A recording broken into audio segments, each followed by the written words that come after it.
Donald ট্রাম্পের সেই অবস্থা, যুদ্ধ থেকে বের হবে খালি শুধু কাই এই হরমুজ প্রণালীতে যদি হামলা করো তাহলে আমরা যুদ্ধ বন্ধ করব না। 24 ঘন্টার আলটিমেটাম দিয়েছে যে এর মধ্যে যদি হরমুজ প্রণালী না খুলে দেয় তা যুদ্ধ বন্ধ করবে। ইরান তো বলছে আমরা কোনো আলোচনাই করতে চাই না, চলুক না, কথা কয় না, যুদ্ধ চলবে। যুদ্ধ কি চলবে, চলতে থাকুক, ওরা কল্পনাও করে নাই। এই তাওফিক দিয়েছেন কে? তাদের ইমানি জজবা দেখেন। ওই ইরানে প্রথম সারির সব নেতা, খামেনি থেকে শুরু করে আয়াতুল্লাহ আলী খামেনি রাহিমাহুল্লাহ থেকে শুরু করে প্রথম সারির প্রায় সব নেতা শহীদ হয়ে গিয়েছেন। তারপরেও তাদের কি কোনো রকম মন ভেঙেছে? ঈদের জামাতে লক্ষ মানুষের ঈদগাহে শামিল হওয়া প্রমাণ করে দেয় এই মুসলমানদের রক্ত ঝরিয়ে শহীদ করে বোমা মেরে হত্যা করে মুসলমানদেরকে শেষ করা যাবে না। কারণ এই মুসলমানেরা বীরের জাতি, যতদিন বাঁচবে মাথা উঁচু করে বাঁচবে, বলেন ঠিক কিনা? সেই মুসলমান কি মনিরামপুরে আছে? সেই মুসলমান কি মনিরামপুরে আছে? ইরান থেকে শিক্ষা নিতে হবে। বীরের জাতি, বাঁচলে বাঁচবো সিংহের মতো, বিড়ালের মতো নয়। কিসের মতো? সিংহের মতো। আল্লাহ রাব্বুল আলামিন আমাদের তৌফিক দিন। বলেন কি হবে বেঁচে থেকে অযথা বিদ্যা শিখে যদি না গড়তে পারি শোষণবিহীন সমাজটাকে? কি হবে বেঁচে থেকে? কি হবে ছাত্র সেজে চুমু খেয়ে সনদ খানা যদি হয় বিদ্যালয়টা গাঞ্জুটে দে রাড্ডা খানা? ঠিক বলবেন না একটু? কি হবে ছাত্র সেজে চুমু খেয়ে সনদ খানা যদি হয় বিদ্যালয়টা পতিতাদের আড্ডাখানা? এর চেয়ে মরাই ভালো, দেশ ছেড়ে যাওয়াই ভালো। এর চেয়ে মরাই ভালো, দেশ ছেড়ে যাওয়াই ভালো। কি হবে ধোকা দিয়ে বিবেকটাকে? কি হবে ধোকা দিয়ে বিবেকটাকে? কি হবে বেঁচে থেকে অযথা বিদ্যা শিখে যদি না গড়তে পারি শোষণবিহীন সমাজটাকে? কি হবে বেঁচে থেকে? কি হবে যুবক নামের বোঝা হয়ে এই ধরাতে যেখানে মা বোনেরা ধর্ষিতা হয় দিনে রাতে? ধর্ষণ আছে না নাই? শুধু আছে না, আমরা জাহিলিয়াতের যুগ দেখেছি। সেই যুগে নারীদের কোনো মর্যাদা ছিল না, সম্মান ছিল না। সকালে বিবাহ করে বিকেল বেলায় তালাক দিয়ে দিত।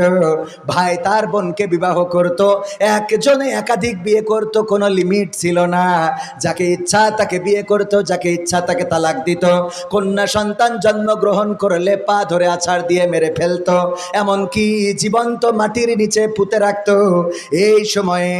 এই সময়েও এমন ঘটনা ঘটে নাই যেই সময়ে এখন বাংলাদেশে যে ঘটনা ঘটছে। আপনারা দেখেছেন চট্টগ্রামে ছোট্ট একটা বাচ্চা শিশু, এই বাচ্চা শিশুকে ধর্ষণ করে আবার তাকে জবাই করা হয়েছে। মেয়েটি মারা গেছে এই ভেবে ফেলে রেখে চলে এসেছে। ওই মেয়েটি আবার জবাই হওয়া মেয়েটা রগায়ে রক্ত মাখা হাঁটতে হাঁটতে লোকালয়ে চলে এসেছে বাগান ছেড়ে। ও আমার ভাইয়েরা, যে মেয়েটা এমন রক্তাক্ত দেহ নিয়ে ওই বাগান থেকে বের হইলো, যার পরে পাশবিক অত্যাচার নির্যাতন করা হলো, যাকে ধর্ষণ করা হলো, তারপরে গলায় ছুরি চালানো হলো, এই রক্তাক্ত দেহখানা দেখে যাদের বিবেকে কথা বলে না, যাদের বিবেক একটু প্রতিবাদী হয়ে ওঠে না, একটুখানি তাদের বিবেকের কানে, বিবেকের কাছে বলবো, ওই জায়গায় নিজের মেয়েটাকে একটু দাঁড় করাইয়ে দেখি। নিজের ছোট্ট মেয়েটার সাথে যদি, কলিজার টুকরা বাচ্চার সাথে যদি এমন আচরণ হতো, যেই ছেলেটা গুম হয়, যেই ছেলেটাকে অপহরণ করা হয়, তারপরে টাকা না দেওয়ার কারণে হত্যা করা হয়, এই ছেলেটা যদি আপনার আমার ছেলে হতো, বলেন চুপ থাকতে পারতেন নাকি? ধর্ষণ তো বন্ধ হয় নাই। ওই ঝিনেদাই 6 বছর বয়সী মেয়ে, তাকে ধর্ষণ করা হলো, তারপরে হত্যা করে বস্তায় ভরা হলো। আহারে, ছোট্ট ছোট্ট বাচ্চা শিশুদের সাথে পাশবিক আচরণ করে আবার সেই বাচ্চাটাকে হত্যা করে। এরা তো মানুষ নয়। আমি বলি জাহেলিয়াতের যুগে এত পাশবিক অত্যাচার নির্যাতন করে নাই, সেই সময়েও মানুষের মধ্যে মানবতা কেমন ছিল? দাহিয়াতুল কালবি রাদিয়াল্লাহু তাআলা আনহু ইসলাম কবুল করার পরে বললেন, ওগো নবী, আমার জীবনের গুনাহগুলো কি মাফ হয়ে গেছে গো নবী? আল্লাহর নবী বললেন, ওগো দাহিয়াতুল কালবি, তুমি যেহেতু ঘোষণা দিয়েছো লা ইলাহা ইল্লাল্লাহু মুহাম্মাদুর রাসূলুল্লাহ, তুমি যেহেতু ঘোষণা দিয়েছো আল্লাহ ছাড়া কোনো ইলাহ নেই, আর নবী মুহাম্মদ সাল্লাল্লাহু আলাইহি সাল্লাম আল্লাহর প্রেরিত রাসূল, এটা যখন ঘোষণা দিয়েছো, তোমার পূর্বের জীবনের সমস্ত গুনাহ খাতা সমূহ মাফ হয়ে গিয়েছে। দাহিয়াতুল কালবি বলে, ওগো নবী, আমার ভয় হয়, আমার জীবনের মনে হয় একটা গুনাহ মাফ হয় নাই। আল্লাহর নবী বললেন, ওগো দাহিয়াতুল কালবি, এমন কি গুনাহ করেছো যেই গুনাহটার ব্যাপারে তুমি সন্দিহান? তোমার সেই গুনাহটা কি যদি আমাকে একটু জানাতে। দাহিয়াতুল কালবি বলল, ওগো নবী, আমার স্ত্রী যখন গর্ভবতী, আমি দূরে গিয়েছিলাম ব্যবসা বাণিজ্য করার জন্য। আমার স্ত্রী সন্তান প্রসব করলো, তারপরে চিঠির মাধ্যমে আমাকে জানালো আমার একটা মৃত সন্তান হয়েছে। আমি চিন্তা করলাম, তাইলে তো আর আমার সন্তান দুনিয়ার পরে বেঁচে নাই। 2 বছর 3 বছর পরে 4 বছর পরে যখন বাড়িতে ফিরলাম, ফেরার পরে দেখি একটা ছোট্ট বাচ্চা, কন্যা সন্তান, ফুটফুটে বাচ্চাটা ঘুরে বেড়ায়। আমি বললাম, এই সন্তানটা কার? বললো, এটাই তোমার সন্তান। আমি বললাম, আমার সন্তান কি করে হয়? তুমি তো বললে আমার সন্তান মারা গিয়েছে। স্ত্রী বলল, দেখো কত ফুটফুটে সন্তান, নামটা রেখেছি জামিলা, মানে সুন্দরী। এত সুন্দরী মেয়েটা আমার জন্মগ্রহণ করার পরে আমি তাকে হত্যা করতে পারি নাই।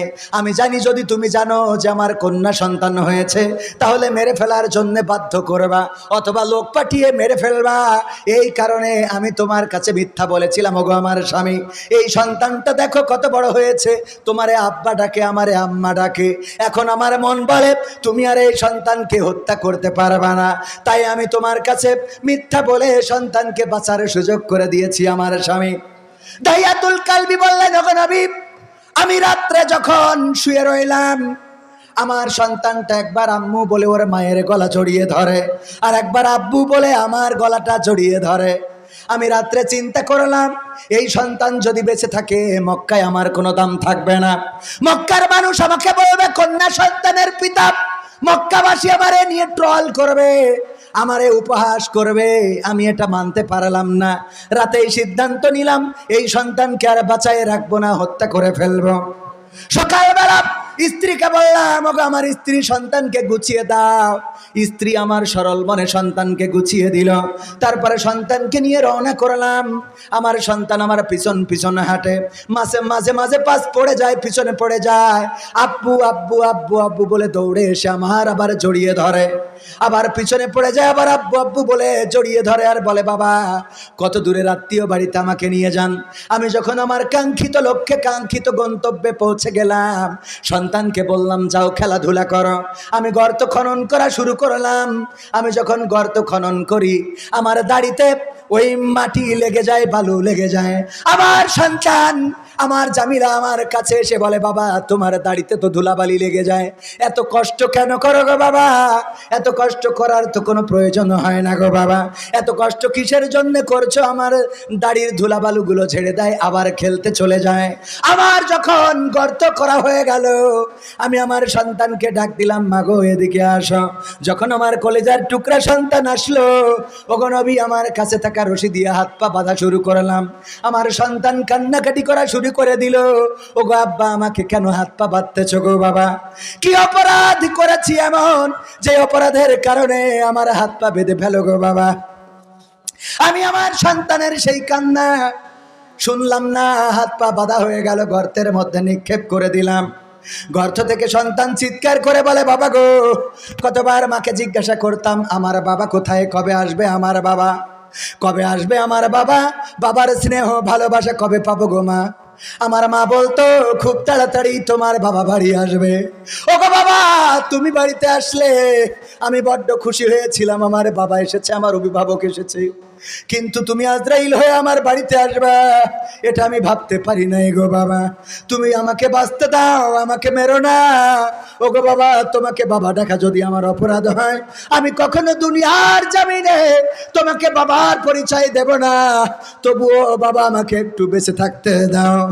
দাহিয়াতুল কালবি বললেন, ওগো নবী, আমার পাষাণ হৃদয় এতটুকু গলল না, আমার এতটুকু মায়া হইল না।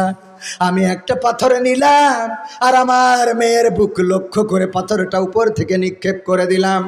আমার মেয়ের বুকের উপরে পাথরটা পড়লো আর মেয়ে আমার একটা চিৎকার মেয়ের মুখ থেকে একটা চিৎকার বের হইলো, সেটা হলো আব্বা।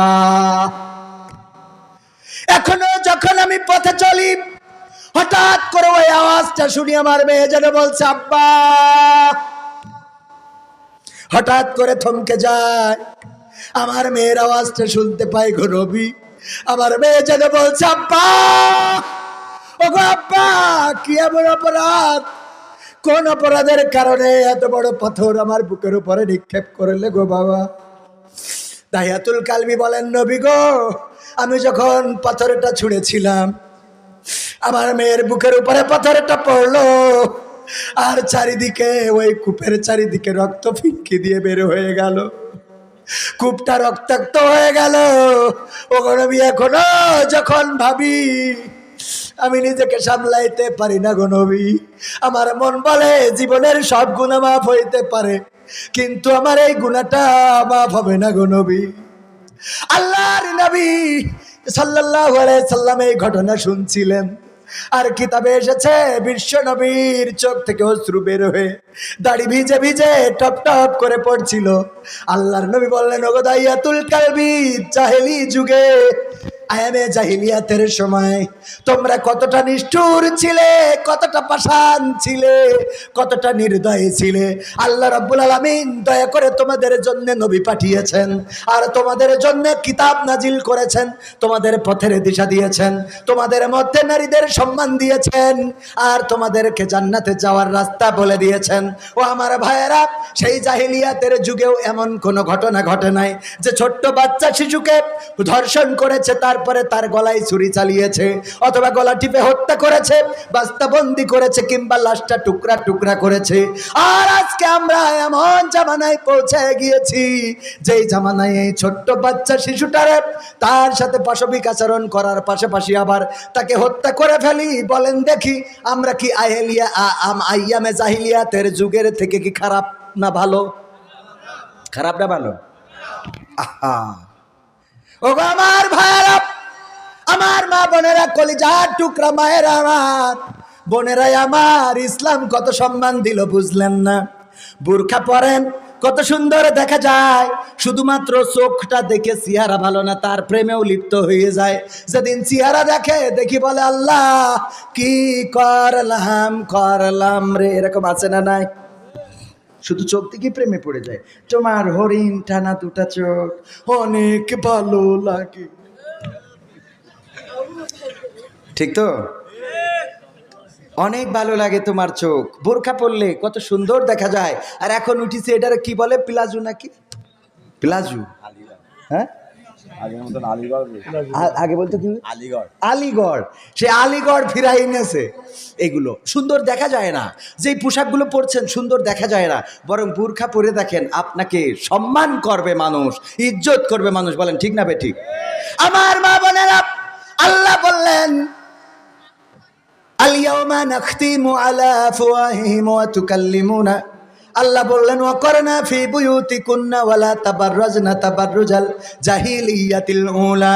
ওগো নারীরা, পর্দার মধ্যে থাকো, জাহিলি যুগের মেয়েদের মতো সাজুগুজু করে নিজেদেরকে প্রদর্শন করে বেড়ায়ও না। আর আমার মা বোনেরা, এখন আমি প্রায়ই বলে থাকি, আমার ধরেন পিকনিকে নিয়ে গেছে, আমার ভাইজানের নাম কি জানেন? আমার নাজমুল ভাই বললো যে ঝাপা পাওয়ারে একদিন পিকনিকে নিয়ে যাব, কই ভাই আপনি এসেন। তো আমি তো আসলি তার একজন সাথে নিয়ে আসি না, আরও সফরসঙ্গী আমাদের লাবিব এসেছে, ইউনুস এসেছে, তারপরে আবু বাইদা এসেছে, আমি 5-7 জন করে এরকম 4-5 জন করে নিয়ে আসি, ঠিক কিনা? তো উনি চিন্তা করলো দাওয়াত দিছি কবির ভাইয়ের একা, ও নিঃসন্দেহে 4-5 জন আসবে না, তো এই জন্যই লোক বেশি হয়ে যাবে না, কিছু ভাতের ব্যবস্থা করি আর কিছু মুড়ির ব্যবস্থা করি, কিছু ভাতের ব্যবস্থা আর কিছু মুড়ির ব্যবস্থা। যারা ভাত খাবে ওদের মুড়ি দেব না, যারা মুড়ি খাবে তাদের ভাত দেব না। আমার কাছে জিজ্ঞেস করছে, ভাই আপনি কি খাবেন? লোক বেশি হয়ে গেছে, বলছে কি খাবেন? আমি বললাম মুড়ি খাই, তারপর ভাত খাবো। আমার মা বোনেরা, সেই কাজটাই করছেন। আল্লাহ বললেন ওয়াকারনা ফি বুয়ুতিকুন্না ওয়ালা তাবাররাজনা তাবাররুজাল জাহিলিয়াতিল উলা। ওগো নারীরা পর্দার মধ্যে থাকো, জাহিলি যুগের মেয়েদের মতো সাজুগুজু করে নিজেদেরকে দেখায় বেড়ায়ও না। আর আমার মা বোনেরা বলল আল্লাহ আমরা সাজুগুজুও করব আর বুরখাও পরব। আগে সাজুগুজু করে নেব, তারপরে ঝাপা বাউড়ে চটপটি খাওয়ার সময় বুরখা খুলবো। কথা কয় না? আবার যখন বাড়িতে আসবো তখন আবার বুরকা পরে আসবো রে। গ্রামের লোক দেখি বলবে তাপসী রাবিয়া, দেখো কত সুন্দর অমুকের মেয়েটা। এত যদি তাপসী রাবিয়া হয় তাইলে ঝাপা বাউড়ের ওই বেরেলগুলো ডুবে যায় কাগের ভারে। কথা কয় না? এত তাপসী রাবিয়া, তা গদ খালি উরা কারা, কই থেকে আসে উরা? ঠিক না বে ঠিক? সত্য বলছি না মিথ্যা বলছি? এই জন্য মা বোনের আমার একটু টিস্যু মিশু দেন মাঝে মাঝে, এগুলো একটু রাখতে হয় রে বাবা। কি করে? হ্যাঁ, সবাই একটু জিকির করেন লা ইলাহা লা ইলাহা। আর একটু সময় কি সামনে আগাবো? আর অল্প সময় ইনশাআল্লাহ। যে না নতুন আমার ভাইরা, আমার মা বোনেরা, এই জন্য কি করতে হবে? এখনকার মা বোনেরা স্বামীর কথা শোনে না, স্লোগান দেয় স্বামীর কথা শুনবো না, কুড়িয়ে ঘরে থাকবো না, শাক ভাত খাবো না, বৃষ্টি বাদল মানবো না, এনজিওর অফিসার যা বলবে প্রাণ থাকিতে ফেলবো না। এরকম আছে না নাই? ও বাবা, স্বামীর কথা শোনে না, কার কথা বলবো? আমার ঘরেও তো একই অবস্থা। জামেলা চেঞ্জ হয়ে গেছে। যতই মার্কেট করে দিই, এত ওয়াজ করি যে নারীরা আপনাদের মার্কেটে যাওয়ার দরকার নেই, কিন্তু আমার বোর আমি মার্কেটে যদি সাথে করে না নিয়ে যাই তাইলে ওই ঈদের মুখী আগুন আগুন রে। এই ইউটিউবাররা তোরা ভালো করে এটা কাটিং করে বাদ দে ফেলিস, তা না হলে বলে এইটা নিয়ে আবার আর এক আগুন হইবে না। এগুলো সত্য না মিথ্যা? যতই বলি, আমার মাঝে মাঝে অনেকেই বলে হুজুর আপনি যে এত টাকা নেন, ওয়াজ করি টাকা নেন, বলেন দেখি এইগুলো কি জায়েজ আছে নাকি ইসলামে? আমি বললাম বাবারে, আমার গ্রাম আমার ইউনিয়নের যে অবস্থা, এই অবস্থা বাদ দিয়ে আমি মনিরামপুরি যাই মানুষ ঠিক করতে। কথা কয় না? আল্লাহ তো ওয়াজ করার জন্য আগে ধরবে না, আল্লাহ তো টাকা নেওয়ার জন্য আগে ধরবে না। আগে ধরবে যে তোর বাড়ি ঠিক ছিল না, তোর পাড়া ঠিক ছিল না, তোর গ্রাম ঠিক ছিল না, তুই মনিরামপুরি যেয়ে ডিজে বন্ধ করিস কে জন্য? কথা কয় না? এই সত্য বলছি না মিথ্যা বলছি? আমার গ্রামে ডিজে বাজ দিছে বন্ধ করার ক্ষমতা মনিরামপুরে এসে খুব বন্ধ কর। এর জন্য আমার ধরবে না? ধরবে না তো। যেহেতু ধরা খাবো সেহেতু টাকা দেওয়া তো এদিকটা সামলাইনি, তারপরে ওদিকে যা হয় সে পরে যা হইবেন, কারণ টাকাও দিবা না, আবার সে বউ তো রাখা লাগবে। শীতের রাত সব মাহফিল করে চলে যায়। কালকে একটা ঈদের দিন তাও গেছি লাউজানি মাহফিল করতে। হ্যাঁ ক্যামেরাম্যান, লাউজানি কাল একটা ঈদের দিন, তো ঈদের দিন একটু বউ চাই যে যতই হুজুরির বউ হোক, ওগুলো তো একটু পাকনা মেলতে ইচ্ছে করে। ঠিক না বে ঠিক? একটু তুম পাশে আয়ে কেউ মুস্কুরায়ে একটু শুনাইতে হবে, এরকম হাত ধরে একটু মানে হাঁটতে হবে। এগুলো তো, এটা তো বাস্তবতা। আমি এই জন্য বলি, বিশ্বনবী সাল্লাল্লাহু আলাইহি সাল্লাম এগুলো তো শিখিয়েছেন। বিশ্বনবী আম্মা আয়েশা রাদিয়াল্লাহু তাআলা আনহাকে বললেন চলো একটু দৌড় প্রতিযোগিতা করি, দেখা যাক কে জেতে। দৌড়াইছে, ফার্স্ট হয়েছে কে? আম্মা আয়েশা রাদিয়াল্লাহু তাআলা আনহা। বললেন যে আল্লাহর নবী আমি কিন্তু জিতে গেছি। বিশ্বনবী বললেন ঠিক আছে, অসুবিধা নেই। আবার আরেকদিন বললেন চলো আজকে চাঁদনি রাত, চলো একটু যেয়ে দৌড়াই। যখন চাঁদনি রাতে আবার দৌড় দিয়েছে, আম্মা আয়েশা রাদিয়াল্লাহু তাআলা আনহা তখন একটু মোটা হয়ে গিয়েছিলেন, ফ্যাট হয়ে গিয়েছিলেন। আল্লাহ নবীর স্ত্রী ওই দিন আর বিশ্বনবী সাল্লাল্লাহু আলাইহি সাল্লামের সাথে দৌড়ায় পারেন নাই। পিছনে যখন পৌঁছাইছে, যে মাথা নিচু করে দাঁড়িয়ে আছে, আল্লাহ নবী বললেন আয়েশা মন খারাপ? কইলো আমি ফেল করলাম। কইলো ফেল করো নাই তো, আগের দিন যে গোলটা দিছিল আজকে শোধ করে দিলাম। সুবহানাল্লাহ বলবেন না? এটা ছিল বিশ্বনবী সাল্লাল্লাহু আলাইহি সাল্লামের আদর্শ। স্ত্রীদেরকে আনন্দ দিতেন, স্ত্রীদের বিনোদন দিতেন, মাঝে মাঝে হাসির কথা বলতেন, মাঝে মাঝে তাদের সাথে খাবার ভাগ করে খাইতেন। আল্লাহ নবী সাল্লাল্লাহু আলাইহি সাল্লাম আম্মা আয়েশা রাদিয়াল্লাহু তাআলা আনহা গ্লাসে পানি পান করে যেই জায়গায় মুখ লাগায় পান করতেন, বিশ্বনবী সেই জায়গায় মুখ লাগায় পান করতেন। যেই হাড়টা চিবায় রেখে দিতেন, আল্লাহর নবী নিয়ে আবার ওই হাড়টা চিবানো শুরু করতেন। সুবহানাল্লাহ। মহাব্বতের জন্য। কিসের জন্য? মহাব্বতের জন্য। আল্লাহ নবী বললেন এতে মহাব্বত পয়দা হয়, এতে ভালোবাসা বৃদ্ধি হয়। আর এখন আমাদের তো কিয়ের স্বামী স্ত্রী যতটুকু সময় বাড়িতে থাকি ওই দিকে ফিরে ফোন দেখে, আর আমি এদিক ফিরে ফোন দেখি। বাস্তবতা না ভুল বলছি? ঠিক না বে ঠিক? এগুলো করা যাবে না। এই জন্য তো দাম্পত্য কলহ বাড়ছে, পরকীয়া বাড়ছে। আপনাকে গান গাওয়া শিখতে হবে। তোমায় দেখলে মনে হয় হাজার বছর তোমার সাথে ছিল পরিচয়, ও বউ ছিল পরিচয়। এটা বললি বউ তো আরে ভয় তো শাহরুখ খান। ওই এটা বাদ দিয়ে আরেকজনের সাথে পরকীয়া করবে? কথা কয় না।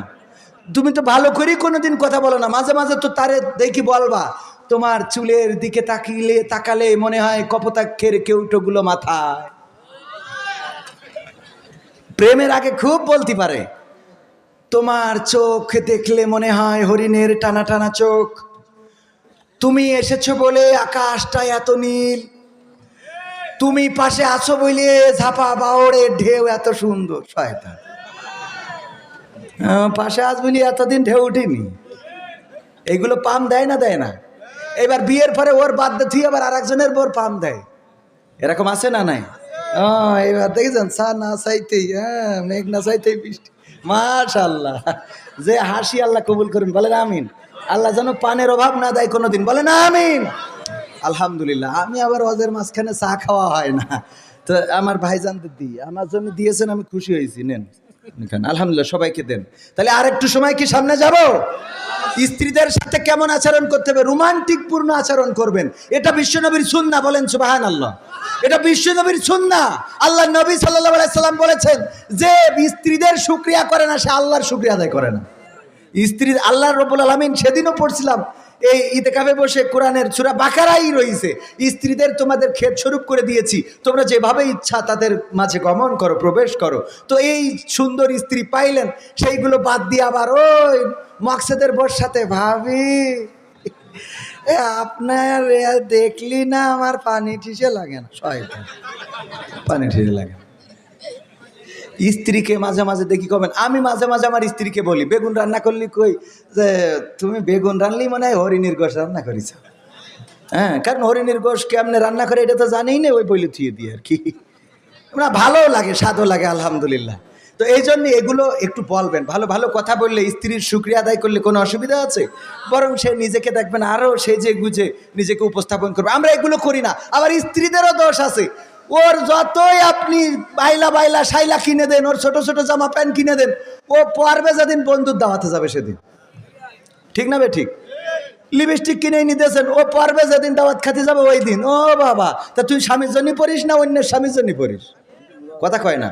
সাজ দিয়ে হবে সুন্দর করে, স্বামী যেন এসে দরজা খুইলে ও দেখে আবার দৌড় দেয় যে কার পর ঘরে ঢুকে পড়েছে। এইগুলো না করার কারণেই তো অন্যদিকে তাকায়।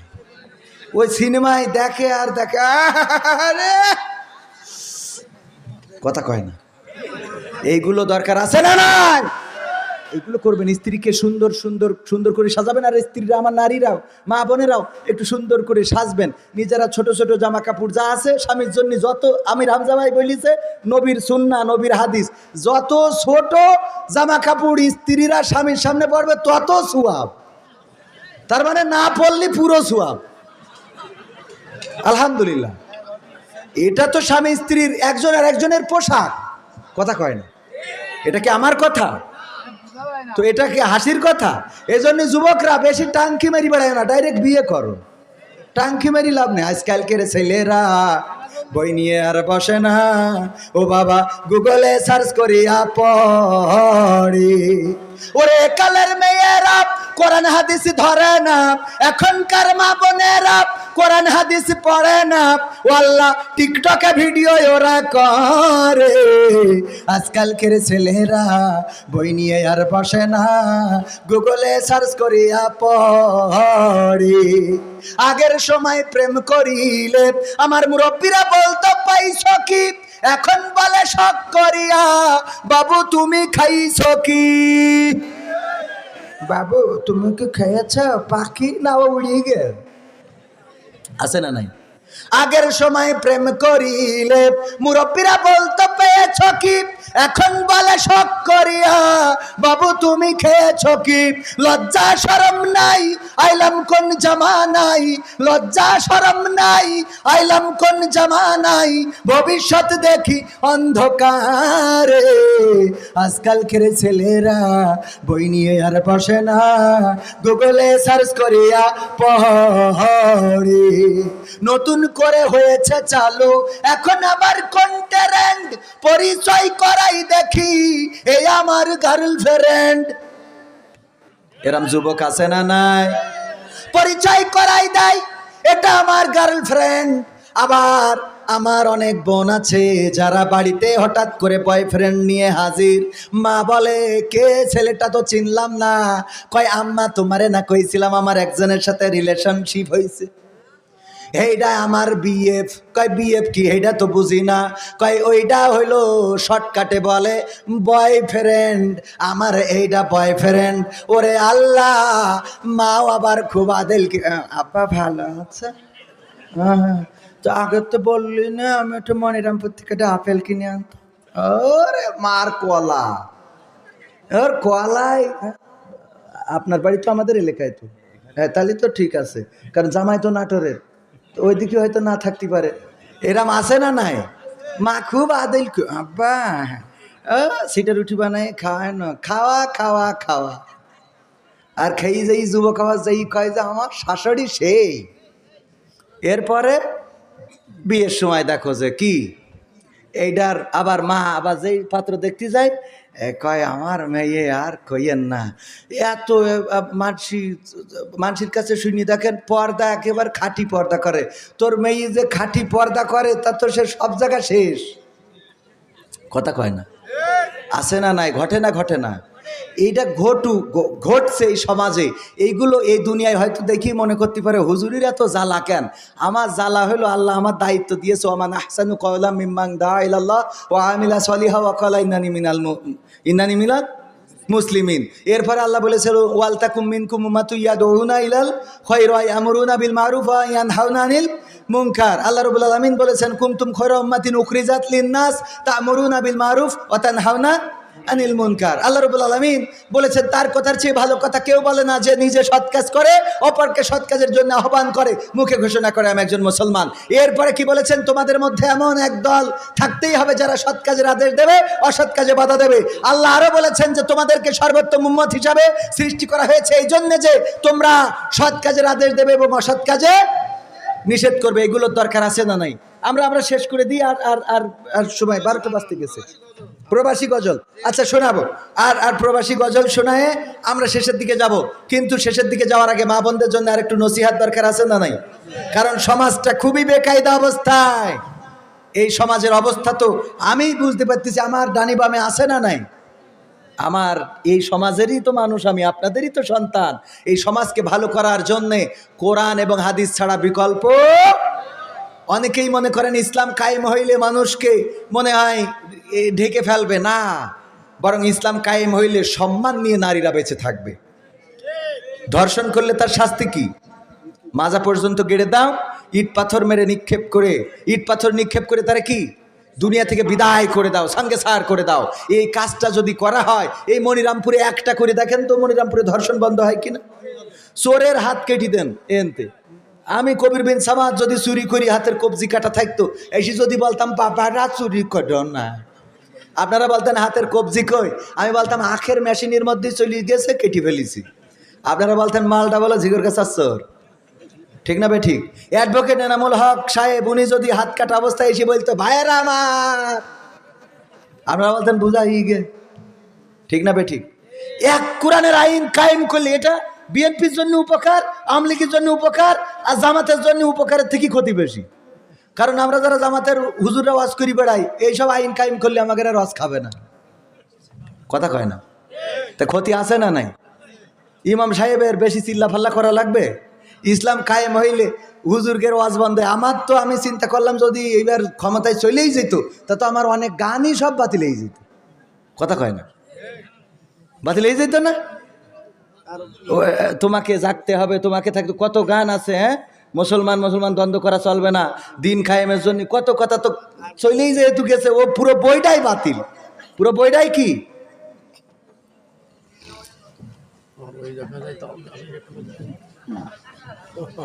না না, এটা তো মাহফিলের, এটা মাহফিল আমার। আমি তো প্রথমেই আপনাদের বললাম যে আমি তাইলে গান করি এই স্টেজে। আমার এখন আপনারা খারাপ বলেন ভালো বলেন, আমার মুরব্বীরা পরামর্শ দিয়েছেন যেখানে ওয়াজ সেখানে ওয়াজ, যেখানে গান গান, যেখানে নাটক নাটক। ভালো কিনা? ঠিক কিনা? এখন এই ওয়াজের মধ্যে আবার নাটকের রিকোয়েস্ট, এটা হবে না শোনা। এটা আগের যে সিচুয়েশন ছিল ওই সিচুয়েশনে আমি ছিলাম, আমার শিল্পী নিয়ে গান গেয়ে ধুমধামাক্কা দুই একটা নাটক করে দিয়ে চলে যেতাম, অসুবিধা কি? আপনারা নাটক করলে অবশ্যই ইসলামী সংস্কৃতি আছে না নাই? আমাদের সংস্কৃতি দিয়ে আমরা মানুষকে ভালোর পথে ডাকি। তো ইনশাআল্লাহ আগামীতে আজকে যে আয়োজন করেছেন আপনারা খুব ভালো হয়েছে। একদিন রাখবেন সংস্কৃতির জন্য, একদিন রাখবেন ওয়াজের জন্য। একদিন এই শীতে ধুমছে গান নাটক সব কিছু হবে, আর একদিন এই শীতে ধুমছে ওয়াজ হবে। ভালো হবে না? এটা আপনারা রাজি কি না? আপনারা চান এটা হোক? কারা কারা চান দেখি হাত, দেখি দেখি দেখি হাত উঁচু করেন তো, কারা কারা চান? নারায়ে তাকবীর, লিল্লাহি তাকবীর। আল কোরআনের আলোক, আল হাদিসের আলোক, আমার নেতা তোমার নেতা, নারায়ে তাকবীর।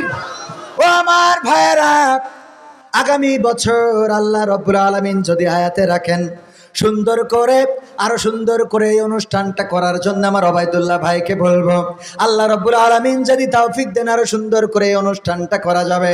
মা বোনদের জন্য এতটুকু বলতে চাই, ওগো আমার মা বোনেরা, যারা স্বামীর কথা শোনেন না, আল্লাহর নবীর কন্যা ফাতেমা রাদিয়াল্লাহু তাআলা আনহা, আল্লাহর নবীর কন্যা ফাতেমা রাদিয়াল্লাহু তাআলা আনহা স্বামীর এতই বাধ্যগত ছিলেন, যা বলতেন তাই শুনতেন, যা বলতেন তাই করতেন। দিনের পরে দিন চলে যেত, রান্নাঘরে চুলা জ্বলতো না, দিনের পরে দিন চলে যেত, খাবার জুটতো না। এই অবস্থার মধ্যে হাসান হুসাইন একদিন কান্না করছে, বলছে মাগো খেতে দাও খেতে দাও, আর কতদিন অভুক্ত থাকবো গো মা। আলী রাদিয়াল্লাহু তাআলা আনহু মক্কার মদিনার অলিতে গলিতে ঘুরে বেড়িয়েছেন একটু কাজের জন্য, একটু রিজিকের জন্য, কিন্তু কোথাও কোনো কাজ পান নাই। কাজ না পেয়ে যখন ফিরে এসেছেন, এমন সময় হাসান হুসাইন কান্না করে মাকে বলছে মাগো খেতে দাও খেতে দাও। ফাতেমা রাদিয়াল্লাহু তাআলা আনহা ডাক দিয়ে বললেন, ওগো হাসান হুসাইন, বারবার কেন আমাকে ডিস্টার্ব করো? তোমরা কি তোমাদের বাবাকে বলতে পারো না? তোমাদের বাবাকে কি তোমরা চোখে দেখো না? এই কথা যখন আলী রাদিয়াল্লাহু তাআলা আনহু শুনেছেন, অমনি বাড়ি থেকে বের হয়ে গিয়েছেন। ফাতেমা রাদিয়াল্লাহু তাআলা আনহা বললেন, ওগো হাসান হুসাইন, তোমাদের বাবা কোথায় গেল? বলল, ওগো মা, যখন তুমি এই কথা বলেছো তখন বাবা চলে গিয়েছে। ফাতেমা রাদিয়াল্লাহু তাআলা আনহা তাড়াতাড়ি করে পর্দা করে নিলেন, মদিনার অলিতে গলিতে খোঁজা শুরু করে দিলেন। কোথাও আলী রাদিয়াল্লাহু তাআলা আনহুকে পাইলেন না। এবারে নবী সাল্লাল্লাহু আলাইহি সাল্লামের কাছে গেলেন, যে বললেন, ওগো নবী, ওগো আমার পিতা, আমি আজকে বড্ড অন্যায় করে ফেলেছি। কি অন্যায় করেছো ফাতেমা? বলল, ওগো বাবা, আজ 3 দিন 4 দিন হয়ে গেল আমার বাড়িতে চুলাটা জ্বলে না, বাড়িতে কোনো খাবার নাই। হাসান হুসাইন খাবারের জন্য বারবার আমাকে জ্বালাতন করে, বারবার আমার কাছে এসে কান্নাকাটি করে। আমি বললাম, তোমরা বারবার কেন আমাকে ডিস্টার্ব করো, আমাকে বিরক্ত করো? তোমরা কেন তোমাদের বাবাকে বলো না? তোমরা কেন তোমাদের বাবার কাছে খাবার খুঁজতে পারো না? এই কথা যখন বলছিলাম তখন তোমার জামাতা আলী বাড়িতে ঢুকছিল। আমার এই কথা শোনার সাথে সাথে ওই গেট থেকে বের হয়ে গিয়েছে, আমি কোথাও তারে খুঁজে পাইলাম না। আল্লাহ নবী বললেন, ওগো আমার কন্যা ফাতেমা, তুমি হয়তো আমার আলীকে কষ্ট দিয়ে ফেলেছো, আমার আলী হয়তো মনে ব্যথা নিয়ে বাড়ি থেকে বের হয়ে গিয়েছে। এই অবস্থায় যদি আমার আলী মারা যায়, এই অবস্থায় যদি আমার আলীকে আল্লাহ রাব্বুল আলামিন ডেকে নেয়, যদি আমার আলী এই পৃথিবী ছেড়ে চলে যায়, আর তুমি যদি তার কাছ থেকে ক্ষমা চেয়ে না নিতে পারো, তাইলে একজন স্ত্রী হিসেবে স্বামীর মনে কষ্ট দেওয়ার কারণে এবং ক্ষমা চাইতে না পারার কারণে ওই পরকালের ময়দান, হাসরের ময়দানে আমি নবী, তুমি আমার কন্যা, এই পরিচয়টা দেব না। আল্লাহু আকবার বলবেন না? আল্লাহ নবীর কন্যা আল্লাহ নবী সাল্লাল্লাহু আলাইহি সাল্লাম পরিচয় দিবেন না? ও আমার মা বোনেরা, চিন্তা করে দেখেন, এমন আদরের কন্যা ছিল। আল্লাহর নবী সাল্লাল্লাহু আলাইহি সাল্লাম যখন কোন সফরে যেতেন, যাওয়ার আগে, যাওয়ার সবার শেষে বিশ্ব নবী কন্যা ফাতিমা রাদিয়াল্লাহু তাআলা আনহার সাথে দেখা করতেন। আবার সফর থেকে ফিরে এসে সবার আগে আল্লাহর নবীর আদরের দুলালি ফাতিমা রাদিয়াল্লাহু তাআলা আনহার সাথে দেখা করতেন। আল্লাহর নবী সাহাবীদেরকে বলতেন, ওগো আমার সাহাবীরা শুনে নাও, কেউ যদি আমার ফাতেমাকে কষ্ট দেয়, সে যেন আমি নবীকে কষ্ট দেয়, আর কেউ যদি আমার ফাতেমাকে খুশি করে, সে যেন আমি নবীকে খুশি করে দেয়। এত আদরের ছিল, এত মায়ার, এত ভালোবাসার সেই কন্যাকে পরিচয় দিতে চাননি যদি আলী রাদিয়াল্লাহু তাআলা আনহুর কাছ থেকে ক্ষমা চেয়ে না নিতে পারে। সুতরাং মা বোনেরা, চিন্তা করে দেখেন আপনাদের স্বামীর সাথে আপনারা কেমন আচরণ করেন। এই স্বামীর কাছে ক্ষমা চাওয়ার দরকার আছে না নাই? অপরাধ করলে ক্ষমা চাওয়ার দরকার আছে না নাই? অপরাধ তো বাসর রাতিতে শুরু হয়, কথা কয় না? ওই দিন কান্নাকাটি তো কান্নাকাটি, চোখের জল মেকআপ ধুই শেষ করি ফেলে, ঠিক না বে ঠিক? আবার পুরুষদেরও দোষ আছে। আমার আব্বা বলতো, একবার ওয়াজ করেছে যে হযরত আইয়ুব আলাইহিস সালাম যখন রোগগ্রস্ত ছিল, তখন রহিম আলাইহিস সালাম চুল দিয়ে পা মুছাইয়ে দিতেন। তো নারীরা, আপনারা যদি পারেন চুল দিয়ে পা মুছাইয়ে দিবেন। বিশ্ব নবী সাল্লাল্লাহু আলাইহি সাল্লাম বলেছেন, কেউ যদি তার স্বামীর চুল দিয়ে পা মুছাইয়ে দেয়, মাথায় যত চুল তত সোয়াব তার আমলনামায় লেখা হবে। বলেন সুবহানাল্লাহ। অবশ্যই টাকলা মুরাদের এই ওয়াজ শোনার পরে ওর স্ত্রী বলছে, তাহলে আমার কি হবে? তো ওর যেহেতু মাথায় নেই, সেটা অন্য ভিন্ন কথা, ও হাদিস আমি করতে পারবো না। কিন্তু এইটা ওয়াজ শুনে যাওয়ার পরে একজন যেই এক স্ত্রী নারী, সে যেই তার স্বামীর চুলতে পা মুছাইয়ে শুয়েছে, শোয়ার পরে গন্ধে জ্বালায় বাঁচা যাচ্ছে না। গন্ধ মানে দুর্গন্ধ, পায়খানার গন্ধ। তো এত গন্ধ কন্থে আসছে, তো স্বামী বলল কি জানি। তো তাড়াতাড়ি করি আলো ধরাই, তখন হেরিকেনের যুগ। আমার আব্বা বলতেছে, হেরিকেন ধরাই চারিপাশে খুঁজি, কোনো জায়গায় খুঁজি পাচ্ছে না যে পায়খানা করে দিয়ে গেল কিনা, এত গন্ধ আসে কন্থে। খুঁজতে খুঁজতে এক সময় চুলটাই নিয়ে নিতে শুকিয়ে দেখে চুল ইতে, কয় তোমার চুলই তো গুরগন্ধ। তা বলছে তা হবে কেন? তো বলছে তুমি জানো? বলছে আমি কি জানি। ও হুজুর ওয়াজ করলো যে স্বামীর চুলতে পা মুছাই শুবা, তাহলে মাথায় যত চুল তত সুয়াব। তা আমি চিন্তা করলাম আমলটা করেই শুই, আমি খালি তোমার চুলটা দিয়ে পা মুছাইয়ে শুইছি। হ্যাঁ, কাম তো সেটি ছয় জায়গায়। ওই যে মোড়ের মাথায় খেলছিল তাস টাকা দিয়ে, তো হঠাৎ করে আর্মির গাড়ি এসে দাঁড়াইছে। ও সে তাস মাস ফেলাই দিয়ে, টাকা মাকা ফেলাই দিয়ে, জুতো পায়ে দিনই দৌড় দিয়েছে বাঁশবাগানের নিচ দিয়ে। ও কিটা ঝাড়িয়ে থুইল, দবাই যেতে শুয়ে রয়েছে। ওই রাতে আমল করি। তো এইবার সকালবেলা আমার আব্বা বলছে, যখন ফিরে আসতেছে, মহিলারা বলছে হুজুর দাঁড়ান, শোনেন, ওয়াজ তো করলেন কায়দা করি যে স্বামীদের চুলতে পা মুছাই দিবা, আমাদের তো কোনো অসুবিধে নেই, তো ওদের একটু তো কবেন যে জন্য কলেরতে পাটা ধুইয়েতে সই, পাটা ধুইয়ে তো একটু সুতি কবে। ওরা যা করিয়ে সই, তাতে তো রাতের ঘুম হারাম হয়ে যায়। এরম আল্লাহর বান্দা আছে না নাই? এই জন্য নিজেরা একটু ভালো হন। আপনি সারাদিন চার দোকানে বসি বিড়ি ভোগবেন, আর ওই পরিমণি, নুরাল, ঐশ্বরিয়া রায়, কারিনা কাপুর, রাশমিকা মান্দানা, এগুলো দেখি বেড়াবেন। আর মনে করবেন স্ত্রী মনে হয় তাহাজ্জুদ পড়ি যায় নামাজে সুবহানাল্লাহ সুবহানাল্লাহ বলতেছে। ও সুবহানাল্লাহ না, ও তসবিহ টাইতেছে, বলে শাহরুখ খান শাহরুখ খান শাহরুখ খান শাহরুখ খান। ঠিক না বে ঠিক? তুমি যদি শাহরুখ খান মারো, তুমি যদি পরিমণি মারো, কারিনা কাপুর মারো, ঐশ্বরিয়া রায় মারো, আর তোমার স্ত্রী তুমি মনে করছো যে তাপসী রাবিয়া ও তাহাজ্জুদ পড়ছে, ও যাই দেখো যে শাকিব খান করতেছে। সত্য না মিথ্যা? এই জন্যে আমাদের পরিবর্তন হওয়ার দরকার আছে না নাই? আমার মা বোনেরা বলছে, আগামী বছর যদি এই হুজুরিন না আনে, তাহলে মাহফিলই ক্ষতি দেবো না। কারণ আজকে ওয়াজ পয়েন্ট মতো পড়িছে, ঠিক না বে ঠিক? এরকম আছে না নাই? আবার মা বোনেদেরও সাবধান হওয়া দরকার। বাইনা করে তো করে, অনেক মা বোন আছে ও দুনিয়া স্বামীর প্রতি, আল্লাহ নবী বলেছেন জাহান্নামে যাবে নারীরা বেশি কারণের মধ্যে দুইটা কারণ। এক নম্বর হলো তারা স্বামীর না শুকরি করে। কি করে? কি করে? না শুকুরি মানে বোঝেন, যা কিনে দেয় পছন্দ হয় না। স্বামী যদি থ্রি পিস কেনে, ও ডিজাইন ভালো না, শাড়ি কিনলি রং ভালো না, পাড় ভালো না, ঘর করলি ঘরের ডিজাইন এই ইঞ্জিনিয়ার ভালো ছিল না, রং করলি এ ঘরের রং ভালো না, সব রকম ভালো না তো ভালো না, ভালো না তো ভালো না। এক হুজুর বলছে, আমি বুদ্ধি করি দেখলাম আমার স্ত্রী যেহেতু কৃতজ্ঞতা পোষণ করে না, আমার স্ত্রীর খালি কথা হলো, দেখো দিন অমুকির ঘরটা কেমন সুন্দর, অমুকির শাড়িটা কেমন সুন্দর, অমুকির থ্রি পিস কত সুন্দর, অমুকির ঘর কত সুন্দর। তো আমি একটা শাড়ি কিনে নিয়েছি, আমার স্ত্রীর বললাম, স্ত্রী খাবার দাও। তো স্ত্রী খাবার দিয়েছে, আর খালি ওই শাড়ির দিকে তাকাচ্ছে যে ঈদের আগে এই শাড়িটা কার। তো জিজ্ঞেস করি বসলে এই শাড়ি কার। আমি বললাম আমার বন্ধু মকসেদ কিনেছে তার বোর জন্যে। বলছে দেখো দিন কত সুন্দর শাড়ি, কালারটা কত সুন্দর, পায়টা কত সুন্দর, তুমি যা কেন তোমার সাথে ঘর করা। তো বলছে তোমার কি পছন্দই? বল পছন্দ হবে না, আল্লাহ তোমার চোখ না দুটো মার্বেল দিয়েছে। কি বেল?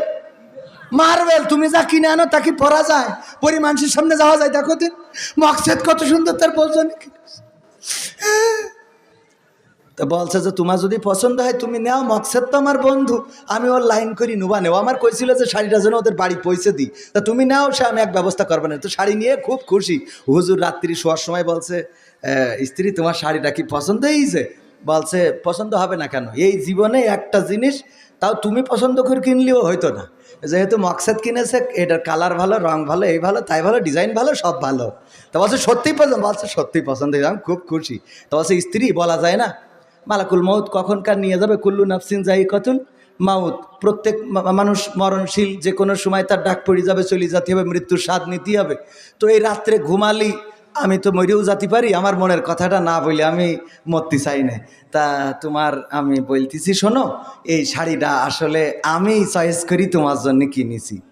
তা বলছে সত্যিই তুমি কিনেছো? বলছে হ্যাঁ। তা বলছে তাহলে এর রং থাকবে না।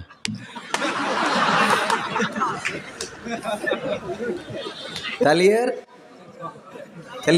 আল্লাহর ওলির কি কিয়ামত পর্যন্ত খুশি করা সম্ভব?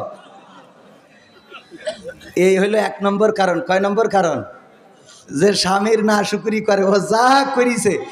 তোর স্বামী যদি এতটাই খারাপ অপছন্দের হইতো, যদি ওর চোখের ডিস্টার্ব যদি এতই হইতো, তা তোর বিয়ে করে আনলো কি করে? প্রথম ডিস্টার্ব তো তুই, কারণ তোর যেহেতু চয়েস করিস ওই জায়গায় ভেজালটা পয়লা বাঁধা গেছে। কথা কয় না, কারণ তোরই তো চয়েস করে বিয়ে করিস। তাহলে তুই যদি ওর চয়েসের ভালো বউ না হইস, তাহলে ওর চয়েসগুলো খারাপ। আর যদি তুই ভালো হইস, তাহলে ওর থ্রি পিস তোর ভালো লাগে না কেন? কথা কয় না। এই জায়গায় যে কি কথা ঠিক বললাম তো বাবা? আর দুই নম্বর কারণটা বলবো, না শুকরি করার দুই নম্বর কারণ হইল, চেনেন এরা ধুড়া সাপ, জাত সাপ, কালাস সাপ, গুকরা সাপ আছে না? বড় বড় সাপ, ছোট ছোট সাপ। মা বোনেরা বেশি বেশি অভিশাপ দেয়। কি সাপ বলেন? কি সাপ? এটা মা বোনদের মুখী আছে না নাই? তোর মরণ করে না কেন আল্লাহ? আল্লাহ তোমার মারি ফেলে না কেন? আজরাইল তোমার দেখতে পায় না? তোমার লাশটা বাড়ি আসে না কেন? আমি বিধবা হই কিন্তু তুই আল্লাহ দুনিয়াতে বিদায় হদিন। এরাম বলে না? বলে না? এর নাম কি সাপ? অভিশাপ। এই অভিশাপ দিয়া নারীগুলো জাহান্নামে যাবে। এই অভিশাপ দিয়া যাবে না। এক মহিলা ফোন করি আমার বলছে, হুজুর আপনি সেই হুজুর? আমি বলছি কোন হুজুর? তা বলছে ওই যে প্রশ্ন ধরেন উত্তর দেন। তা আমি বললাম হ্যাঁ বাবা আমি সে। তা বলছে হুজুর আমার স্বামী মরি গেছে। আমি বলছি একটা বিয়ে করি তাই চালাই বাসি না, আমি তোমার স্বামী মরি গেছে তাই আছে। তা বলছে না হুজুর বিয়ে করতে বলি না, আমি আসলে একটা প্রশ্নের জন্য ফোন দিছি। কি প্রশ্ন? হুজুর আমার স্বামী অসুস্থ ছিল, আমি প্রায়ই বলতাম যে তোমার আল্লাহ তুলি নেয় না কেন, মরণ করে না কেন? তা আমার স্বামী মরি গেছে, আমার খুব খারাপ লাগতেছে। আমার এই কথার কারণে কি মরল না ওর আবুল হায়াত শেষ হয়ে গেছে তাই মরিছে? তা আমি বললাম যে এখন আমি তো বাবা কইতে পারবো না। দোয়া এবং বদ দোয়া দুইটাই কবুল করেন কে? দুইটা দোয়াই কবুল করেন কে? এবং দোয়া আর বদ দোয়া দুইটাই আল্লাহর দরবারে কবুল শুধু হয়ই না, এইটার প্রতিফলও ঘটে। কেউ যদি কারোর জন্য দোয়া করে ভাগ্যের পরিবর্তন হয়ে যায়, কেউ যদি বদ দোয়া করে তার ক্ষতিও হয়। কথা কয় না? তার প্রমাণ নেন আল্লামা সাইদিরাজ জেলখানায় চোখের পানি ফেলিছে না? ফেলিস না? ফেলে নাই? বিভিন্ন কোরআনের পাখি শহীদ তারা চোখের পানি ফেলিছে না? ফেলিছে। তাদের চোখের পানি এই 14 বছর 17 বছর পরে হলো ফেলিছে না? কথা কয় না? তারা তো তাও তাদের কবর দেশে হয়েছে, এখন অনেক নেতা মরি যাচ্ছে যাদের লাশটাও দেশে আসতেছে না। কথা কয় না? যারা বলেছিল খুলনার ইহুদি দেলোয়ার হুসাইন সাইদি, সেই সব লোকগুলো আজকে আছে? আজকে সাইদির কবর আছে না নাই? বরং তার দুটো ছেলে এবার এমপিতে দাঁড়াইলো, একটা পাস আর একটা অল্প একটুর জন্য ফেল। কথা কয় না? তাইলে যারা দেশ থেকে বিতাড়িত, তারেক রহমানের কথাও বলি, আমাদের প্রধানমন্ত্রী মাননীয়, তাকেও নির্যাতন করে উল্টো টেঙ্গায় বাঁধে রাখলো, সেই মানুষটাকে রশি টেনে নামাইলো। এই ভিডিও এখনো আছে না নাই? আজকে আবার সেই মানুষের হাতে পুরো চেয়ার, পুরো পাওয়ার দিয়ে দিয়েছেন কে? এইটাই তো এই জন্য দোয়া বদদোয়া দুইটাই কবুল করেন কে?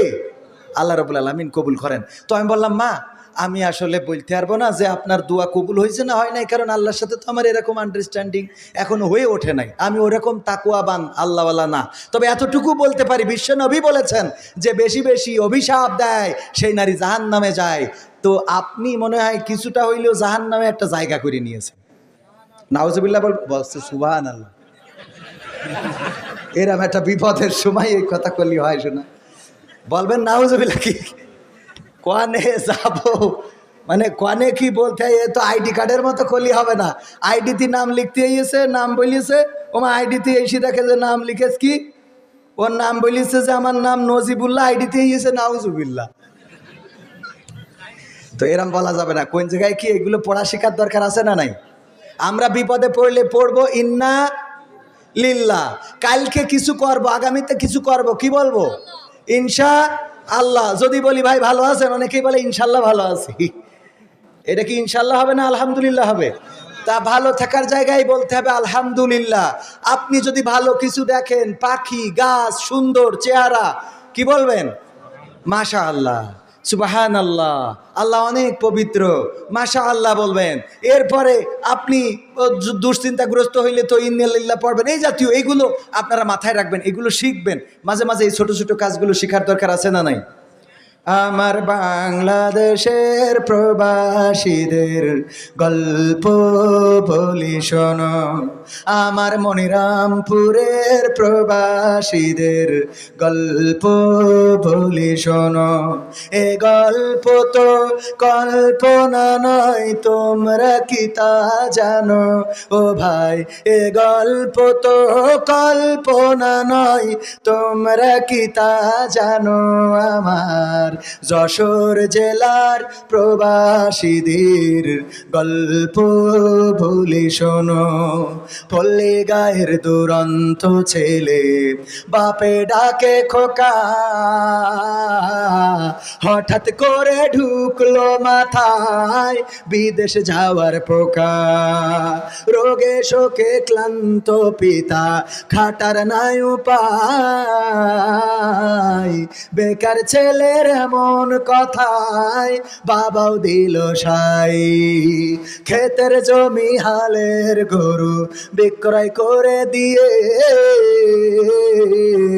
বাকি টাকা করলো পূরণ মায়ের গহনা নিয়ে। অনেক আশা বুকে বেঁধে ছাড়লো যখন বাড়ি, সে যে কি বেদনা বিধুর ছিড়ল যেন নাড়ি। মায়ে কান্দে, ভাইয়ে কান্দে, কান্দে আপন জন, চোখের জলে বুক ভেসে যায়, শক্ত করে মন। এমন মানুষ কোন সে জানা, এমন মানুষ কোন সে জানা, তোমরা কি তা জানো? আমার মনিরামপুরের প্রবাসীদের গল্প বলি শোনো, আমার মালয়েশিয়ার প্রবাসীদের গল্প বলি শোনো। বিমানেতে বসে খোকা জানালারি পাশে, নীল আকাশে তাকিয়ে দেখে মায়ের ছবি ভাসি। আঁচল দিয়ে চোখ মুছে মা প্রভুকে যে বলে, আল্লাহ তুমি ভালো রেখো আমার কোলের ছেলে। খোকা যে ছিল মা জননীর কলিজারি বোটা, ভাবতে সব চোখ ভিজে জল পড়লো ফোটা ফোটা। এমন মানুষ কোন সে জানা, এমন মানুষ কন্যি সে জনাব, তোমরা কি তা জানো? আমার মনিরামপুরের প্রবাসীদের গল্প বলি শোনো, আমার সিঙ্গাপুরের প্রবাসীদের গল্প বলি শোনো। নদ নদী আর সাগর নগর দিয়ে খোকা পানি পৌঁছালো যে অতি সাধের বিদেশের বাড়ি। অনেক কষ্টে মিলল খোকার এমন একটা কাজ, হাড় ভাঙা খাটুনি তাতে সকাল দুপুর সাজ। রোগে শোকে কাজ করে যায়, করে নাই অবহেলা, আকাশ সমান স্বপ্ন দেখে কাটিয়ে দেয় বেলা। মা জননীর সাথে যখন খোকা কথা কয়, বলে বাবা কেমন আছো জানতে ইচ্ছা হয়। মাগো আমি ভালো আছি, মাগো আমি ভালো আছি, দুঃখ নেই তো কোনো। আমার মনিরামপুরের প্রবাসীদের গল্প বলি শোনো, আমার যশোর জেলার প্রবাসীদের গল্প বলি শোনো। হঠাৎ করে বাবা বলে টাকার যে দরকার, তোর মায়েরই বড় অসুখ, দেখাবো ডাক্তার। চিন্তায় আমার বাড়ছে আবার তোর বোনেরই নিয়ে, দিনে দিনে হচ্ছে বড়, দিতে হবে বিয়ে। তোর ভাইয়েরই লেখা পড়ার খরচ বেড়ে গেছে, দরকার এখন অনেক টাকার, তোর কাছে কি আছে? পাইনি বেতন এখনো খোকা, পকেটটা যে ফাঁকা, তবুও বলে ভেবো না বাবা দেব আমি টাকা। এমন মানুষ কন্যা সে জানা, এমন মানুষ কন্যা সে জনাব, তোমরা কি তা জানো? আমার মনিরামপুরের প্রবাসীদের গল্প বলে শোনো, আমার মালয়েশিয়ার প্রবাসীদের গল্প বলে শোনো। দিন মাস গুনে খোকা এখন পৌঁছালো বছরে, করতে হয় কাজ এখন যে তার 10 তলার উপরে। হঠাৎ করে কি হতে কি যেন হয়ে গেল, 10 তলারই উপর থেকে খোকা পড়ে গেল। আকাশ সমান স্বপ্নগুলো আকাশে গেল উড়ে, দেহ থেকে প্রাণ পাখিটাও গেল যে ভাই ছেড়ে। বন্ধুরা যে এসে দেখে রক্তে তরতর, নিথর দেহ পড়ে আছে জমিনের উপর। এমন মানুষ কন্যা সে জানা, এমন মানুষ কন্যা সে জনাব, তোমরা কি তা জানো? আমার মনিরামপুরের প্রবাসীদের গল্প বলি শোনো, আমার মালয়েশিয়ার প্রবাসীদের গল্প বলি শোনো। পাঠাতে হবে লাশটা দেশে, আপন তো কেউ নাই, বন্ধুরা সব মিলে মিশে করলো এই কাজটাই। শুনে খবর মা জননীর সে কি আহাজারি, তার কান্দনে আকাশ বাতাস হচ্ছে যে ভাই ভারী। অবশেষে খোকার কফিন পৌঁছালো যে বাড়ি, ভাই বোনার গায়ের স্বজনের সে কি আহাজারি। মা জননীকে দে বলে ওরে আমার ছেলে, বিদেশ থেকে কোন দেশে তুই গেলি আবার চলে। মাগো আমি সুখানিতে, মাগো আমি সুখ কিনিতে জীবন দিছি জানো, আমার মনিরামপুরের প্রবাসীদের গল্প বলি শোনো, আমার যশোর জেলার প্রবাসীদের গল্প বলি শোনো, আমার মালয়েশিয়ার প্রবাসীদের গল্প বলি শোনো। কাতারে গেলাম, হঠাৎ করে একজন ভাই আমার সামনে এসে বলল, কবির বিন সামাদ ভাই, আপনাকে কাতারে দেখলাম, মনটা ভরে গেল, আপনার কত ভিডিও দেখেছি গো ভাই, আপনার সাথে একটু ছবি তুলবো, যদি অনুমতি দেন। বললাম তুলতে পারেন। আমার সাথে সেলফি তুললো। এবার আমি বললাম ভাই আমি একটা আপনার সাথে ছবি তুলে রাখি। আমার ফোনটা বের করলাম, বলল ভাই আমি আপনার সাথে ছবি উঠবো না।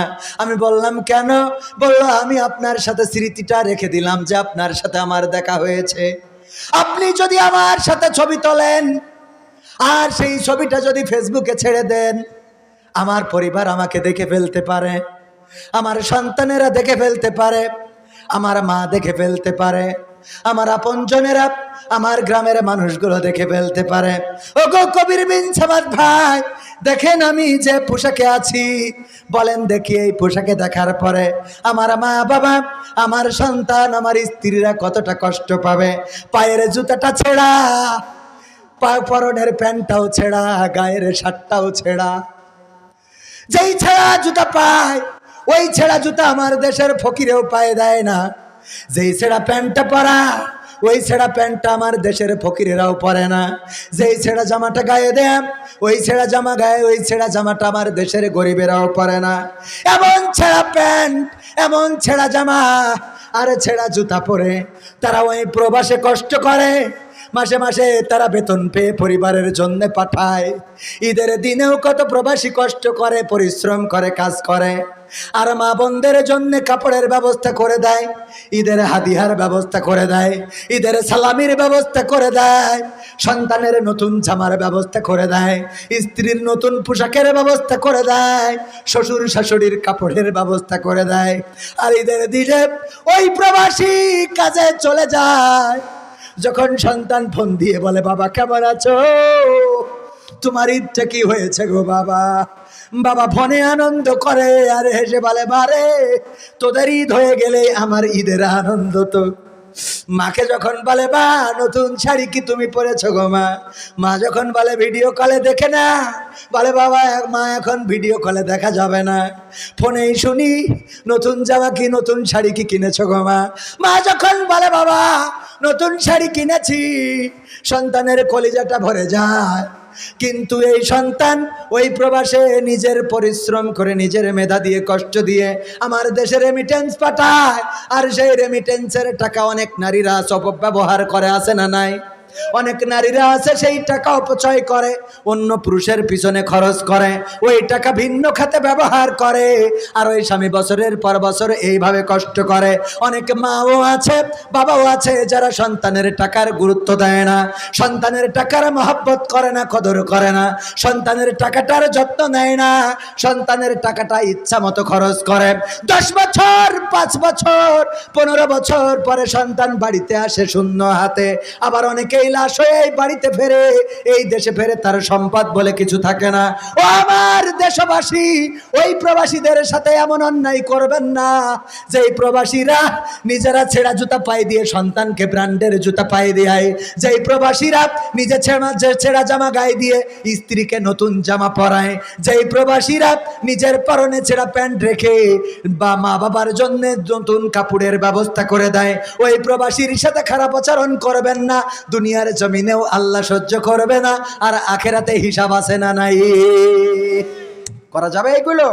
প্রবাসীদের সাথে এগুলো করবেন না, অনেক কষ্ট করে প্রবাসীরা। আমি নিজে প্রতি বছর বিভিন্ন দেশে যাই আর দেখি, আহারে এত কষ্ট করে তাদের, না আছে ঈদ, না আছে গরম, না আছে। আমি তো ঈদের সময় প্রবাসীদের নিয়ে আমার একটা গানই লেখা ছিল, ঈদ আসে যে বছর ঘুরে খুশির জোয়ার বয়, ঈদের খুশি সবার তরে, কারো আবার নয়, কারো আবার নয়। ঈদ আসে যে বছর ঘুরে খুশির জোয়ার বয়, ঈদের খুশি সবার তরে, কারো আবার নয়, কারো আবার নয়। ঈদের দিনে কত প্রবাসী কেঁদে ভাষাই বুক, মুখে আছে সুখের কথা, অন্তরে নাই সুখ। হেসে খেলে করে শুধু, হেসে খেলে করে শুধু মিছে অভিনয়। ঈদের খুশি সবার তরে, কারো আবার নয়, কারো আবার নয়। অনুরোধ করি তো করি না না, ওটা এটা ওই মাহফিল করলাম তো, ওটা কালচারাল প্রোগ্রামে করব। আগামীতে নিয়ে আসবেন, কালচারাল প্রোগ্রামে আমরা নাটক করে দেবো। আমাদের ঠিকানার শিল্পীরা আমরা আসবো ইনশাল্লাহ, কথা দিলাম, আল্লাহ চাই তো আসবো। বাইরের পাশে তো এগুলো না না, রাত 12টার পর কিসের বক্তা? আমি তো অনেকক্ষণ করলাম। আপনার সাংস্কৃতিক গোষ্ঠীকে রাখতেন, এটা তো সমস্যা ছিল না। আপনারা কি কষ্ট পেয়েছেন? আমি মানে একটা মাস তো রোজা পালন করলাম আমরা সবাই, একটা মাস রোজা পালন, 10 দিন তো আলহামদুলিল্লাহ আল্লাহর ঘরে কাটালাম। এরপরে কালকে ঈদের দিনটাও অনুষ্ঠান করেছি। গলার অবস্থাটাও, কয়েকদিন ওয়াজ না করলে গলাটা আবার ঠিক হবে না, গলা ঠিক করতেও আবার কয়েকদিন ওয়াজ করতে হবে, তারপরে গলা ঠিক হবে। এই যুবকেরা, সোনা পাখিরা, তোমরা মোনাজাতটা নিয়ে যাও, তোমাদের ভাগ্যটা পরিবর্তন হয়ে যেতে পারে। এই মাহফিলটা আল্লাহ কবুল করলে অনেক যুবকের লেখাপড়া হয় না, অনেক যুবকের ভালো জায়গায় বিয়ে হয় না, হ্যাঁ, ভালো পাত্রী খুঁজে পাও না, তাদের জন্য আমি দোয়া করলে আলহামদুলিল্লাহ দোয়া কবুল করেন কে? এরকম হয়েছে। আমি সাতক্ষীরায় একজনের জন্য দোয়া করেছি বিয়ের জন্য, তার বিয়ে হচ্ছিল না, বিয়ে হয়েছে, পরের বছর আবার গেছি, বউ চলে গেছে পরের বছর, তো বিয়ে তো হয়েছে, বউ চলে গেল। কি আলহামদুলিল্লাহ, আলহামদুলিল্লাহ রাব্বিল আলামিন। রব্বানা জালামনা আনফুসানা وإن لم تغفر لنا وترحمنا لنكونن من الخاسرين ربنا آتنا في الدنيا حسنة وفي الآخرة حسنة وقنا عذاب النار আল্লাহ, গভীর রাত, এই গভীর রাতে তোমার বান্দারা কেউ নড়ে না, চড়ে না, কেউ ওঠে না, চলেও যায় না গো আল্লাহ। এত রাত পর্যন্ত তোমার যে বান্দারা কোরআনের এই মাহফিলে এবং ইসলামী সাংস্কৃতিক অনুষ্ঠানে এসে এখন পর্যন্ত বসে রয়েছে, তুমি দয়া করে সকলকে তোমার দরবারে কবুল করে নাও। ওগো আল্লাহ, তুমি আমাদের সকলের জীবনের গুনাহগুলো মাফ করে দাও। জেনে না জেনে, বুঝে না বুঝে, শয়তানের ওয়াসওয়াসায় পড়ে এমন অনেক গুনাহ করেছি যেই গুনার খবর যদি মা জেনে যেত ভাত রান্না করে খাওয়াতো না, যদি বাবা জেনে যেত বাড়িতে জায়গা দিত না। এমন অনেক গুনাহ আছে যদি বন্ধু বান্ধব জেনে যেত বন্ধুত্বতায় বন্ধুত্ব টিকতো না। আল্লাহ, এমন অনেক গুনাহ আছে রে, যেই গুনার খবর যদি আল্লাহ সন্তান জেনে যেত বাবা বলে ডাকতো না, স্ত্রী জানলে সংসারটা টিকতো না। এমন অনেক গুনাহ আছে পৃথিবীর কোন মানুষ জানে না। আল্লাহ, তোমার চোখটা তো ফাঁকি দিতে পারি নাই, পৃথিবীর কোন মানুষ দেখে না। আল্লাহ, তোমার চোখের আড়াল তো হইতে পারি নাই।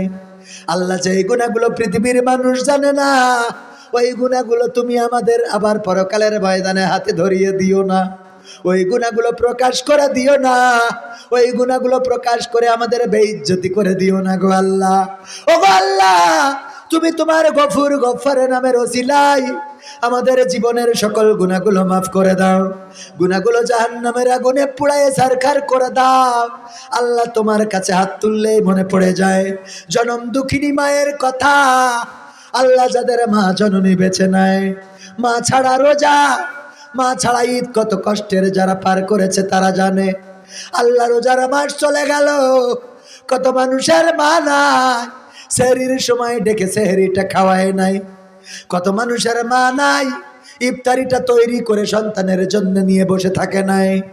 আল্লাহ যাদের মা নাই রে, ওই মায়ের কবরটা জান্নাতের বাগান বানায়া দাও। ওগো আল্লাহ যাদের বাবা নাই, সেই বাবা হারাদের মধ্যে আমিও একজন। রোজার মাস আসে, রোজার মাস চলে যায়, সেহরির সময় আসে, সেহরির সময় চলে যায়, ইফতারের সময় আসে, ইফতারের সময় চলে যায়, লাইলাতুল কদর আসে, লাইলাতুল কদর চলে যায়। কিন্তু ওই আব্বাকে আর দেখি না, আব্বার কণ্ঠটা আর শুনি না। ওগো আল্লাহ কেমন আছে জানি না, কোন হালতে রেখেছো জানি না গো আল্লাহ। আল্লাহ তোমার কাছে কাজ করে ফরিয়াদ করি, আমাদের বাবার কবরে যদি কোনো গুনাহের কারণে আযাব দিয়ে থাকো, আমরা সন্তান হয়ে দোয়া করছি আল্লাহ তুমি ওই কবরটা মাফ করে রিয়াজুল জান্নাতে পরিণত করে দাও। ওগো আল্লাহ এই গ্রামে কত কবর আছে রে, তাদের আপনজন কবরে দাঁড়ানোর মতো আর বেঁচে নাই। কত কবর আছে যে কবরের কোনো ঠিকানা জানা নাই, কত কবর আছে যে কবরের কবরবাসীর নামটাও মানুষেরা জানে না। আল্লাহ তাদের কবরের কাছে দাঁড়িয়ে জিয়ারত করবে এমন কোন আপনজন খুঁজে পাওয়া যায় না। এমন কোন কবর যদি থেকে থাকে রে আল্লাহ তুমি ওই কবরের আযাবটাও মাফ করে দাও। আল্লাহ এই গ্রামের সকল কবরগুলোকে রিয়াজুল জান্নাত বানাইয়া দাও। আল্লাহ এই গ্রামবাসীকে কবুল করে নাও। আল্লাহ এই মাহফিলে যত মা বোন এসেছে, এই মাহফিলে যত শ্রোতা এসেছে, আল্লাহ দাড়ি পাকা কত মুরব্বী এসেছে, কত যুবকেরা এসেছে, ছোট ছোট বাচ্চারা এসেছে, আল্লাহ তুমি সকলকে তোমার দরবারে কবুল করে নাও। আমার ছাত্রদেরকে আল্লাহ লেখাপড়ায় কামিয়াবি দান করে দাও, আমার যুবকদেরকে চাকরির ব্যবস্থা করে দাও। আল্লাহ যারা বিবাহ উপযুক্ত হয়েছে তুমি তাদের সৎ পাত্র এবং পাত্রীর ব্যবস্থা করে দাও। ওগো আল্লাহ আমার মা বোনেরা কতজন অসুস্থ থাকে, স্বামীকে বলতে পারে না অর্থের অভাব, বাবাকে বলতে পারে না অর্থের কষ্ট। আল্লাহ এমন কোন মা বোন যদি থেকে থাকে রে আল্লাহ ওই মা বোনের অসুস্থতা থেকে সুস্থতা দান করে দাও। আল্লাহ মা বোনেরা যারা হাত তুলেছে, অনেকের মা আসতো খবর নিয়ে যেত কন্যা কেমন আছে, বাবা আসতো খবর নিয়ে যেত। আল্লাহ ওই মা বাবা যারা আসে না, চিরজন্মের মতো বিদায় নিয়ে অন্ধকার কবরে ঘুমানো, আল্লাহ ওই মা বাবার কবর জান্নাতের বাগান বানাও। ওগো আল্লাহ কার মনে কি চাওয়া আছে জানি না, কার মনে কি আকাঙ্ক্ষা আছে জানি না। কত আলেম, কত দাড়িওয়ালা, কত টুপিওয়ালা, জুব্বাওয়ালা মানুষ আমার সামনে বসে, কত আলেম রয়েছে রে আল্লাহ, কত হাফেজে কোরআন রয়েছে আমার সামনে। আমি হাতে ভাগা অধম, আমার ইলমের দৌড় কতটুকু আল্লাহ তুমি জানো, আমি কত গুনাহগার তুমি জানো। এমন অনেক গুনাহ আছে আল্লাহ এই মানুষগুলো জেনে গেলে আমার এই স্টেজে বসতে দিত না। আল্লাহ আমার এমন এক গুনাহ আছে রে, যদি এই মানুষেরা জেনে যেত আমার সম্মান করতো না। আল্লাহ এমন অনেক গুনাহ আছে যেই গুনার খবর এই মানুষগুলো জেনে গেলে আমার নামটা উচ্চারণ করতে ঘৃণা করত। তুমি তো জানো আমি কতটা অধম বান্দা তোমার। আল্লাহ আমার হাত তোমার পছন্দ না হইতে পারে। আল্লাহ এখানে কত আলেম হাত তুলেছে, কত দাড়িওয়ালা মুরব্বী হাত তুলেছে, আল্লাহ কত হাফেজে কোরআন তলাবুল আলেমেরা হাত তুলেছে। আল্লাহ যে হাত দুখানা পছন্দ হয় সেই হাত দুখানার ওসিলায় আমাদের হাত দুখানা কবুল করে নাও। ওগো আল্লাহ আখেরি ফরিয়াদ, জানি না মালাকুল মাউত কবে আসবে রে, জানটা নিয়ে উড়াল দেবে, মাটির সাথে পড়ে থাকবো। কত মানুষের মৃত্যুর খবর মাইকে শুনলাম, আর একদিন আমাদের মৃত্যুর খবর ওই মাইকেই বলা হবে। আল্লাহ মানুষেরা ঝাঁকে ঝাঁকে দল বেঁধে এসে দেখে যাবে আমার এই মরা মুখখান। সবাই আসবে দেখতে, কেউ চলে যাবে বাঁশ কাটতে, কেউ গরম পানি করতে, বড়ই পাতার গরম জল। আর ওই কবর খননের কাজে মানুষেরা ব্যস্ত হয়ে পড়বে। কাফনের কাপড়ের দামটা জিজ্ঞাসা করলাম না, ওই সাদা 3 টুকরা কাফনের কাপড় বাড়িতে চলে আসবে। যেই কাফনের কাপড়টা কত টাকা নিবে আজ পর্যন্ত জিজ্ঞাসা করা হয় নাই। ওগো আল্লাহ, আপন মানুষেরা এসে চোখের জল ফেলে যাবে, গোসল করাবে, কাফন পরাবে, জানাজা পড়াবে। আমার কলেজার টুকরা সন্তানেরা, আমার আপনজনেরা আমাকে সামনে নিয়ে দাঁড়িয়ে যাবে। কত জানাজা পড়লাম, একদিন আমাদেরকে নিয়েই জানাজার আয়োজন হবে। ওগো আল্লাহ, জানাজা শেষে যখন 4 জন খাটিয়ায় করে নিয়ে যাবে রে, মা জননী চিৎকার করে কাঁদবে, ওগো আমার কলেজার টুকরা সন্তান, কে আমার প্রেসক্রিপশন নিয়ে যে ঔষধ কিনে দেবে রে। বাবা কাঁদবে, ওরে আমার কলেজার টুকরা, কে আমার পোশাক কিনে দেবে রে বাবা।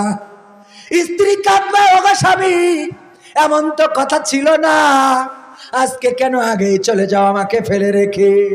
সন্তানেরা পিছু পিছু দৌড়াবে, ওগো বাবা, রেজাল্টের দিন কে আমার রেজাল্ট আনতে যাবে গো বাবা। সন্তানেরা কাঁদবে, ওগো বাবা, কে আমাদের স্কুল ড্রেস বানিয়ে দিবে গো বাবা। ওগো বাবা, কে আমাদের নতুন জামা জুতা কিনে দেবে। আল্লাহ, কারো কান্না শুনবো না, চিরজনমের মতো বিদায় নিয়ে অন্ধকার কবরের দিকে ছুটে যাব। ওই দিন যেদিন আসবে আল্লাহ মুসলমান না বানায় কবরে নিও না। আর মরণকালে আমাদের সবার জবানে জারি করে দিও আখেরি কালেমা লা ইলাহা ইল্লাল্লাহু মুহাম্মাদুর রাসূলুল্লাহ সাল্লাল্লাহু আলাইহি ওয়াসাল্লাম। আসসালামু আলাইকুম ওয়া রাহমাতুল্লাহ।